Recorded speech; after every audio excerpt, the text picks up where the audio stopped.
Beloved people, Shalom. Dikatakan dalam Yohanes pasal 14 ayat 16 sampai 17a demikian. Aku akan minta kepada Bapa dan ia akan memberikan kepadamu seorang penolong yang lain supaya ia menyertai kamu selama-lamanya, yaitu Roh kebenaran. Hari ini kita akan belajar salah satu area paling luar biasa di mana Roh Kudus menjadi penolong kita. Tentu saja Roh Kudus menolong kita dalam setiap bidang kehidupan. Akan tetapi, satu bidang yang paling produktif, paling menghasilkan buah, paling luar biasa, dan paling ajaib dalam pertolongan Roh Kudus adalah untuk berdoa sesuai kehendak Allah yang sempurna mengenai hal-hal yang tidak diketahui oleh pikiran natural kita dengan bahasa roh. Haleluya. Kenneth E. Hagin pernah mengatakan, mengapa penting bagi orang percaya untuk berdoa dalam bahasa roh? Jawabannya, karena berdoa dalam bahasa roh memampukan mereka untuk berdoa mengenai hal-hal yang tidak diketahui, yang pikiran natural mereka bahkan tidak memahaminya. Pemahaman mengenai hal ini sangat penting untuk kita sebagai orang percaya dapat mengalami benefit paling lengkap dari berdoa dalam bahasa roh. Sebelum kita melihat contoh-contoh kasus dan penerapan dari kebenaran ini, secara ringkas saya akan sampaikan terlebih dahulu bahwa berdoa dalam bahasa roh menyediakan jalan untuk kita mendoakan mengenai hal-hal yang tidak kita sadari, yang kita bahkan tidak pernah akan terpikir untuk mendoakan hal-hal itu. Ini menjadikan berdoa dalam bahasa roh suatu jalan yang paling penting dalam kehidupan doa orang percaya. Roma 8 ayat 26 dalam bahasa Inggris mengatakan bahwa we don't know what to pray for as we ought. Artinya, kita tidak tahu apa yang perlu didoakan sebagaimana seharusnya kita mendoakannya. Ini berbicara dua hal yang tidak kita ketahui dalam berdoa. Yang pertama adalah kita tidak tahu apa yang perlu didoakan. Dan yang kedua, kita tidak tahu bagaimana seharusnya mendoakan hal itu kalaupun kita tahu apa yang perlu didoakan tadi. Yang mana ayat ini sudah terlebih dahulu mengatakan bahwa kita juga tidak tahu apa yang perlu kita doakan itu. Firman Tuhan dengan demikian menunjukkan kepada orang percaya betapa kita sangat membutuhkan Roh Kudus untuk menolong kita berdoa sesuai dengan kehendak Allah yang sempurna dan dengan cara yang sempurna juga mengenai orang-orang dan situasi-situasi terlebih lagi yang pikiran kita sama sekali tidak ketahui. Haleluya. Hal pertama yang perlu kita pahami dalam hal ini adalah hal-hal yang tidak kita ketahui akan menjadi hal-hal yang kita ketahui saat kita menerima karunia menafsirkan bahasa roh, bekerja bersama-sama karunia berdoa dalam bahasa roh. Di dalam 1 Korintus 14 ayat 15, Rasul Paulus mengatakan demikian. Jadi, apakah yang harus kubuat? Aku akan berdoa dengan rohku, tetapi aku akan berdoa juga dengan akal budiku. Aku akan menyanyi dan memuji dengan rohku, tetapi aku akan menyanyi dan memuji juga dengan akal budiku. Saya percaya ayat ini memiliki dua sisi dalam penerapannya. Yang pertama adalah artinya secara harafiah itu, yaitu bahwa kita berdoa baik dengan roh maupun dengan akal budi. Tetapi saya percaya bahwa ayat ini mempunyai penerapan lebih lanjut. Sebelum kita teruskan, saya perlu mengatakan bahwa tentu saja kita tidak perlu mengetahui penafsiran dari segala sesuatu yang kita doakan atau nyanyikan dalam bahasa roh. Akan tetapi, saat dimana Tuhan tahu bahwa kita perlu memahami apa yang sedang kita doakan dalam bahasa roh, Roh Kudus akan memberikan penafsiran dari apa yang sedang kita doakan dengan bahasa roh tersebut. Ini kemudian akan memampukan kita untuk berdoa dengan pewahyuan Roh Kudus mengenai hal tersebut, baik dengan bahasa roh maupun dengan akal budi. Penafsiran yang diberikan Roh Kudus dapat berupa pengertian, kata-kata, ataupun juga gambaran atau vision yang mengungkapkan sesuatu yang Tuhan ingin kita pahami. Banyak kali saya berdoa dalam bahasa roh untuk waktu yang cukup panjang tanpa pernah mengetahui satu hal pun dari yang saya doakan itu. Itu adalah bagian dari istirahat dan penyegaran supranatural yang ditunjukkan firman Allah dalam Yesaya 28 ayat 11-12. Sungguh adalah kelegaan untuk tidak mengetahui apa yang sedang kita doakan dan hanya mempercayakan pada Tuhan hal yang sedang kita doakan dalam bahasa roh itu. Hal-hal semacam itu mungkin hanya akan membawa kecemasan sekiranya kita mengetahuinya. Karena mungkin hal-hal itu adalah hal-hal yang sangat jauh melampaui kemampuan kita. Sehingga akan lebih melegakan untuk mempercayai Tuhan saja untuk hal-hal itu lewat mempercayai bahwa roh akan membantu kita mendoakan hal-hal itu sesuai dengan kehendak Allah yang sempurna, dan kita tahu bahwa apapun yang didoakan sesuai dengan kehendak Allah pasti mendapat jawaban yang supranatural dari Tuhan. Namun ada kalanya saya menerima penafsiran dari apa yang sedang saya doakan dalam bahasa roh itu, walau tidak selalu hal ini terjadi. Kenneth E. Hagin menjelaskan bahwa hal ini sebenarnya hal yang sederhana, yaitu dalam hati kita mulai menanyakan sesuatu kepada Tuhan dan mengarahkan roh kita kepadanya serta mengharapkan jawaban daripadanya. Dia menceritakan mengenai momen yang pernah dia alami di tahun 1954, di mana anak-anak Kenneth Hagin waktu itu masih kecil-kecil. Pada malam kejadian itu, Kenneth Hagin terbangun dari tidurnya dan hanya merasakan bahwa ada sesuatu yang tidak beres, dan dia merasakan suatu beban di dalam hatinya, sehingga dia berdoa dalam bahasa roh sambil menanyakan kepada Tuhan, apa sebenarnya masalah yang sedang terjadi tanpa sepengetahuannya itu. Setelah beberapa saat berdoa dalam bahasa roh, Kenneth Hagin merasa bahwa beban itu adalah mengenai salah satu anggota keluarga besarnya di tempat yang jauh, dan bahwa orang tersebut sedang mengalami suatu bahaya yang mengancam nyawanya. Kemudian Kenneth Hagin bertanya lagi, siapakah orangnya itu? Namun dia tidak mendapatkan pewahyuan mengenai hal itu, sehingga akhirnya Kenneth Hagin hanya berkata, Roh Kudus, saya tidak tahu nyawa saudara saya yang mana yang sedang dalam bahaya. Tetapi engkau tahu, saya bisa saja mencoba berdoa untuk mereka satu persatu dengan akal budi saya. Akan tetapi itu tidak akan efektif. Jadi, saya hanya memandang kepadamu sekarang, Roh Kudus, dan mempercayai engkau untuk memberikan kata-kata doa bahasa roh untuk menolong saya mendoakan hal ini. Jadi Kenneth Hagin menjelaskan bahwa sementara dia berbaring di tempat tidurnya itu, dia mulai berdoa lagi dalam bahasa roh dengan cara yang disebutnya sebagai cara Smith-Wigglesworth, yaitu memulai dalam tubuh dan mengakhirinya dalam roh. Atau dengan kata lain, Kenneth Hagin mengatakan, dia mulai berdoa dalam bahasa roh tanpa pengurapan atau perasaan rohani apapun juga. Dan tidak lama kemudian, bahasa roh itu mulai mengalir begitu saja dan mulai dipenuhi dengan pengurapan yang kuat. Kenneth Hagin mengatakan bahwa sepanjang dia berdoa dalam bahasa roh itu, dia sama sekali tidak sampai membangunkan istrinya yang tidur di sampingnya. Setelah berdoa sekitar 1 sampai 1,5 jam dalam bahasa roh, Kenneth Hagin merasakan kelegaan dalam hatinya. Dia kemudian menjelaskan mengenai hal itu demikian. Bagaimana kita mengetahui bahwa kita telah mendoakan dengan tuntas mengenai suatu hal? Kita merasakan bahwa ada beban yang terangkat dari hati kita. Dan ada suatu keyakinan iman yang bangkit dalam hati kita yang memberikan kita kepastian di dalam roh kita bahwa kemenangan sudah terjadi. Kemudian kita akan merasakan kelegaan, sukacita, atau kebebasan yang membuat kita bernyanyi atau bersukacita sehingga kita dapat tertawa tanpa beban dalam roh. Dan Kenneth Hagin kemudian menambahkan, kalau seseorang belum pernah merasakan atau mengalami sebuah tempat kelegaan di mana dia dapat merasakan suatu keyakinan iman yang bangkit dalam hatinya, yang memberikan kepadanya kepastian dalam rohnya bahwa kemenangan sudah terjadi, maka mungkin orang itu belum cukup mengambil waktu untuk berdoa dalam bahasa roh. Kemudian Kenneth Hagin melanjutkan kesaksiannya dan mengatakan bahwa dia merasakan kelegaan tadi. Dan nyanyian roh mulai mengalir, dan dalam hatinya dia berpikir, puji Tuhan, apapun dan siapapun itu, saya sudah menerima jawabannya dari Tuhan. Maka orang itu pasti sudah tidak dalam bahaya lagi. Kemudian Kenneth Hagin dapat kembali tidur dengan nyenyak. Saat tidur lagi, Kenneth Hagin menceritakan bahwa hal yang terjadi kemudian saat itu bukan sesuatu yang sering dialami, akan tetapi kebetulan malam itu hal tersebut terjadi. Kenneth Hagin mendapat sebuah mimpi dari Tuhan. Dalam mimpi itu, Kenneth Hagin melihat dirinya sedang berada jauh dari tempat di mana dia berada, di suatu kota di negara bagian Louisiana, dan dia sedang ada di seberang jalan dari sebuah hotel yang dapat dia baca nama hotelnya. Dalam mimpi itu juga, dia mengetahui bahwa adiknya yang paling kecil yang bernama Pat Hagin sedang berada di hotel tersebut dan sedang sakit. Kenneth Hagin menjelaskan bahwa Pat sudah kenal Tuhan, namun sedang dalam keadaan kemunduran rohani waktu itu. Selanjutnya dalam mimpi itu, Kenneth Hagin melihat adik laki-lakinya itu di kamar hotelnya sedang berusaha menelpon resepsionis hotel, tapi kemudian dia jatuh pingsan. Kemudian Kenneth Hagin melihat ambulans datang dan membawa adiknya itu ke rumah sakit. Kemudian dia melihat dirinya di rumah sakit di luar ruangan tempat adiknya dirawat, dan seorang dokter keluar dari ruangan itu dan menemui Kenneth Hagin. Dalam mimpi itu, Kenneth Hagin melihat dokter itu mengatakan bahwa adiknya, Pat, sudah meninggal. Tetapi Kenneth Hagin melihat dalam mimpinya itu bahwa dia menjawab dokter itu dan mengatakan tidak, adiknya tidak mati. Sekali lagi dokter mengatakan hal yang sama dan Kenneth Hagin menjawab yang sama pula. Kemudian dokter tadi menanyakan, mengapa Kenneth Hagin mengatakan hal itu? Dan Kenneth melihat dirinya berkata dalam mimpi itu bahwa Yesuslah yang sudah memberitahukan hal itu kepadanya.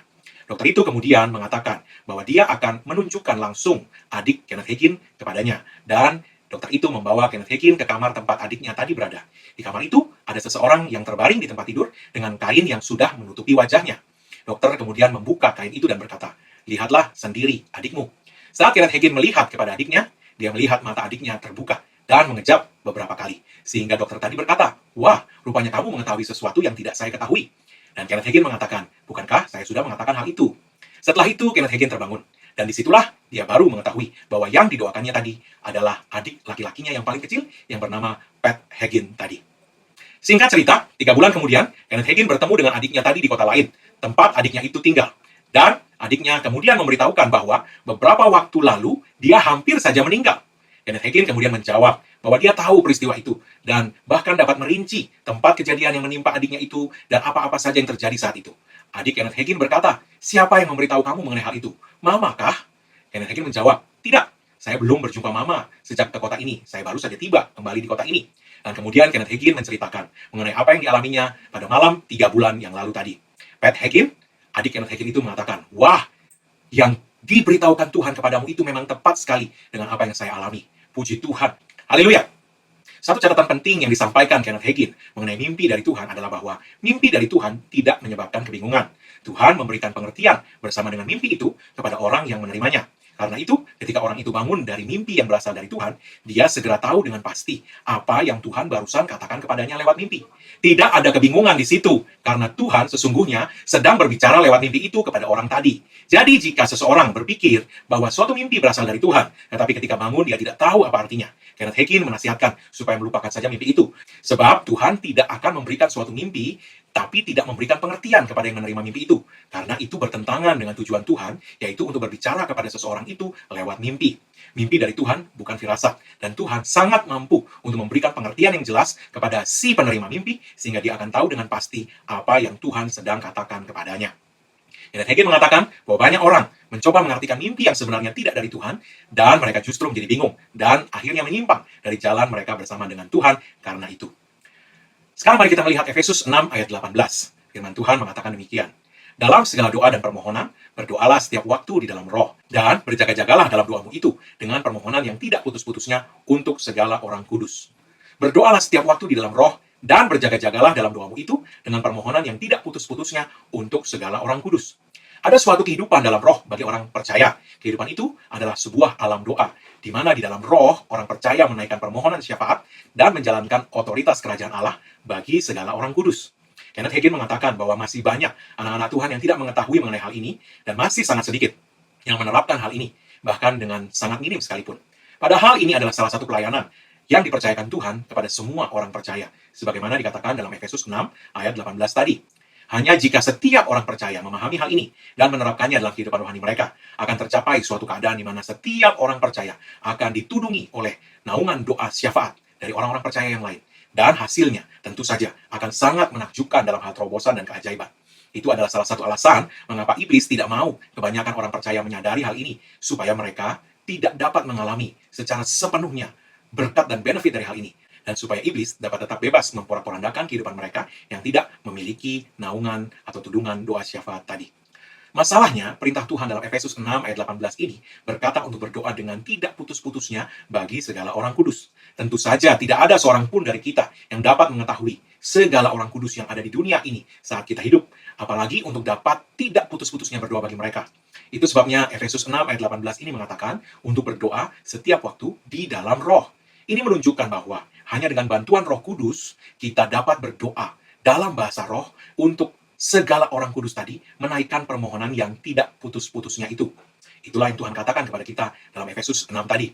Suatu contoh yang dapat dengan jelas menunjukkan betapa pentingnya naungan doa syafaat bahasa roh, sebagaimana dikatakan Efesus 6 ayat 18 tadi, diceritakan oleh Kenneth Hagin, terjadi dalam suatu ibadah doa dalam sekolah doa dan kesembuhan yang dilayaninya.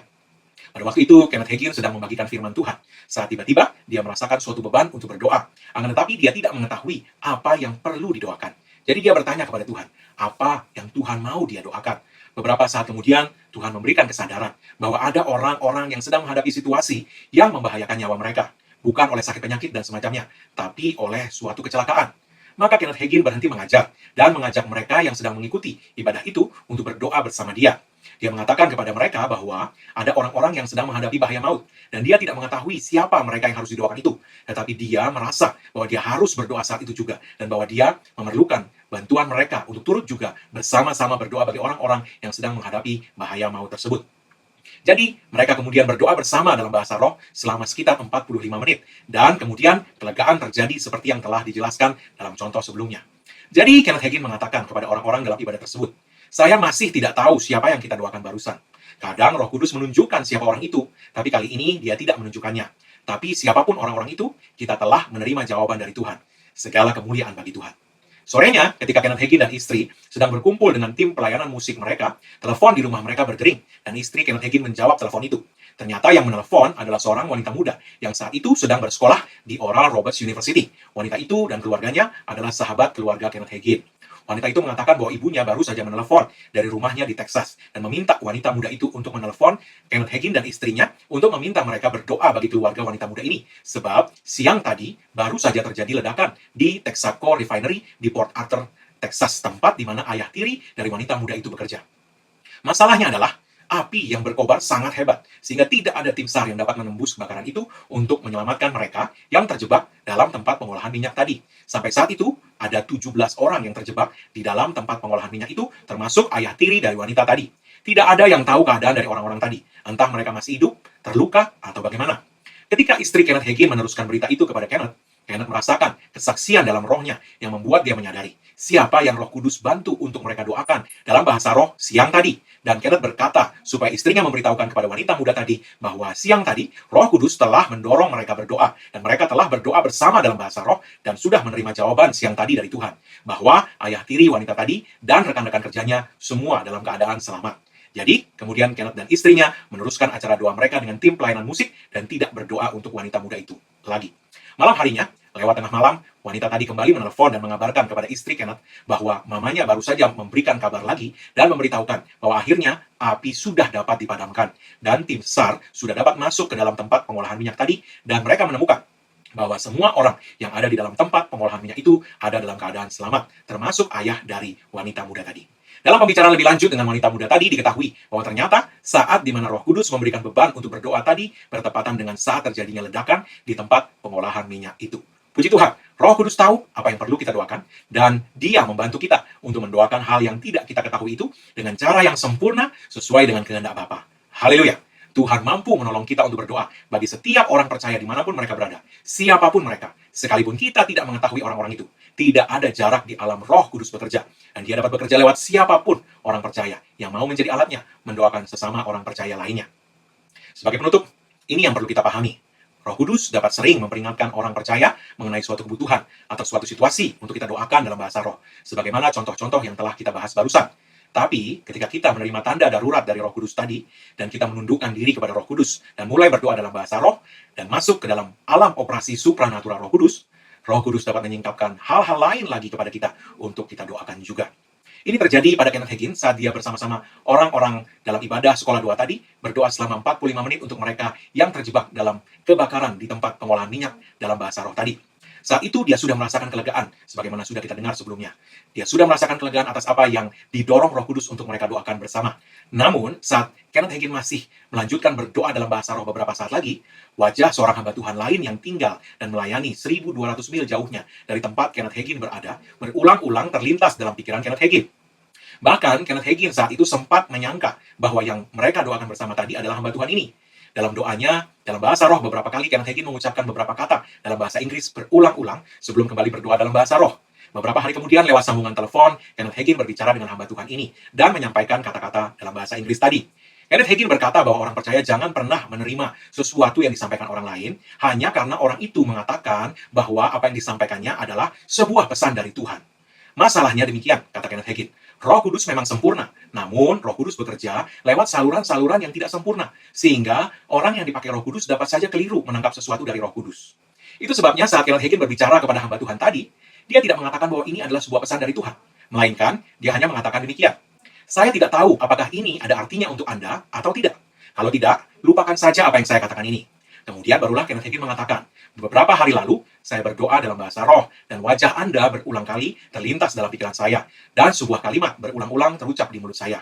Dan Kenneth Hagin memberitahukan apa yang diucapkannya dalam doa bahasa roh tadi kepada hamba Tuhan tadi. Singkat cerita, beberapa waktu kemudian Kenneth Hagin berjumpa dengan hamba Tuhan itu dalam suatu KKR yang sedang dilayani oleh Kenneth Hagin. Dan hamba Tuhan itu menceritakan bagaimana perkataan yang disampaikan Kenneth Hagin itu menolong dirinya dalam suatu situasi sulit yang ternyata sedang dihadapinya ketika sambungan telepon tadi terjadi, sehingga pada akhirnya dia dapat keluar dari situasi sulit itu dengan mukjizat dari Tuhan. Haleluya! Kenneth Hagin mengatakan bahwa kalimat yang disampaikannya kepada hamba Tuhan itu tidak mempunyai arti apa-apa buat dirinya sendiri. Dan dia juga tidak tahu apakah itu akan ada artinya bagi hamba Tuhan tadi. Apalagi kemudian ternyata bahwa perkataan itu tidak ada hubungannya dengan apa yang Kenneth Hagin doakan bersama-sama dengan orang-orang dalam sekolah doanya yang ternyata adalah untuk orang-orang yang dalam bahaya karena ledakan di tempat pengolahan minyak tadi. Akan tetapi Roh Kudus memahami segala sesuatu. Dan Roh Kudus dapat saja menyatakan sesuatu yang tidak kita ketahui untuk menolong orang percaya yang lain. Kita dapat mencoba memikirkan apa yang perlu kita doakan, atau siapa yang perlu kita doakan, atau bagaimana cara mendoakan mereka dengan sempurna. Tapi itu tidak akan pernah berhasil. Puji Tuhan, Tuhan tidak memerintahkan kita untuk berusaha melakukan hal itu. Dia justru memberikan Roh Kudus-Nya untuk membantu kita dalam kelemahan, sesuai Roma 8 ayat 26-28. Dan Roh Kudus yang Maha mengetahui segala sesuatu. Roh Kudus tahu kehendak Tuhan yang sempurna untuk setiap situasi, dan Dia dapat memakai kita yang mau dipakai olehnya untuk membawa kehendak Tuhan yang sempurna itu terjadi atas setiap situasi yang spesifik dan untuk kehidupan banyak orang saat kita menundukkan diri kepadanya, berdoa dengan bantuannya dalam bahasa roh. Ada banyak peristiwa di mana orang-orang percaya, baik dalam kehidupan sehari-hari atau yang sedang dalam pelayanan, yang mengalami pertolongan dan perlindungan supranatural Tuhan lewat doa bahasa roh yang dinaikkan orang lain bagi mereka, tanpa orang lain itu mengetahui siapa atau situasi spesifik apa yang sedang mereka doakan. Sekiranya kita sebagai anak-anak Tuhan menyadari kebenaran yang luar biasa ini, dan bagaimana Tuhan telah bekerja dengan begitu banyak lewat cara ini, kita tentu akan lebih banyak lagi melakukan hal ini. Akhirnya saya menutup pengajaran firman ini dengan suatu peristiwa yang kami alami sendiri beberapa tahun yang lalu. Waktu itu kami sedang bersiap untuk sebuah perjalanan pelayanan keluar kota. Kami akan berangkat di siang hari, namun sejak pagi hari saya merasakan suatu dorongan untuk berdoa. Karena saya tidak tahu apa yang harus saya doakan, maka dengan pertolongan Roh Kudus saya hanya berdoa dalam bahasa roh. Setelah beberapa waktu berdoa dalam bahasa roh, ada suatu ayat yang mulai muncul, dan saya berulang kali mengucapkan ayat itu sambil terus berdoa dalam bahasa roh dan berganti-ganti dengan mengucapkan ayat tadi dan kembali berdoa dalam bahasa roh lagi dan seterusnya. Singkat cerita, dalam perjalanan di siang hari tadi, tiba-tiba terjadi kecelakaan yang mengancam jiwa kami. Tapi anehnya, kendaraan yang kami tumpangi tidak sampai terguling-guling seperti layaknya yang terjadi dalam keadaan seperti itu, dan malah berjalan dengan kendali yang seperti diarahkan oleh sebuah tangan yang maha besar. Sehingga kami, orang-orang yang ada dalam kendaraan itu, semuanya selamat terhindar dari celaka hari itu. Tidak ada luka goresan kecil sekalipun pada diri kami. Tidak ada memar apapun juga, tidak ada cedera apapun juga. Kami 4 orang yang ada dalam kendaraan itu semua diselamatkan Tuhan dari celaka hari itu. Puji Tuhan. Jadi, Roh Kudus tahu apa yang perlu kita doakan dan bagaimana caranya yang sesuai, tepat dengan kehendak Allah, sempurna untuk mendoakan hal itu. Sekalipun kita sama sekali tidak mengetahui hal tersebut dan bagaimana caranya mendoakan hal-hal yang tidak kita ketahui itu dengan sempurna. Roh Kudus dapat menolong kita berdoa dengan bahasa roh dan mendoakan dengan tepat apa yang perlu kita doakan dan dengan cara yang sempurna sesuai kehendak Allah. Haleluya. Amin. Bapak Ibu saudara yang dikasih Tuhan, sebelum kita masuk ke dalam doa berkat, saya rindu berdoa untuk Anda. Bagi setiap kebutuhan, maupun juga sekiranya ada yang sakit, saya rindu berdoa untuk Anda. Mari angkat kedua tanganmu di hadapan Tuhan, dan kita berdoa. Dalam nama Yesus, karena ada tertulis bahwa Allahku memenuhi segala kebutuhanmu, menurut kekayaan dan kemuliaannya dalam Kristus Yesus. Maka dalam nama Yesus aku perkatakan bahwa segala kebutuhanmu dipenuhi oleh Tuhan, menurut kekayaan dan kemuliaannya dalam Kristus Yesus. Dalam nama Yesus, iblis hentikan segala pekerjaanmu mencuri dari hidup setiap orang yang mendengarkan pemberitaan firman iman ini. Dan dalam nama Yesus, malaikat Tuhan, pastikan bahwa setiap suplai supranatural surga itu sampai kepada tiap-tiap orang yang mendengarkan pemberitaan firman iman ini. Di dalam nama Yesus. Bagi Anda yang sakit, sekali lagi angkat kedua tanganmu. Dalam nama Yesus. Tidak ada sakit penyakit dapat terus bekerja. Aku perkatakan dalam nama Yesus, oleh bilu-bilu Yesus, engkau sudah sembuh. Karena itu dalam nama Yesus, iblis angkat setiap gejala yang kamu coba tunjukkan pada tubuh mereka. Dalam nama Yesus, menyingkir dari mereka. Dan dalam nama Yesus, aku hancurkan kuasa sakit penyakit dan kelemahan tubuh atas tiap-tiap orang ini. Dalam nama Yesus.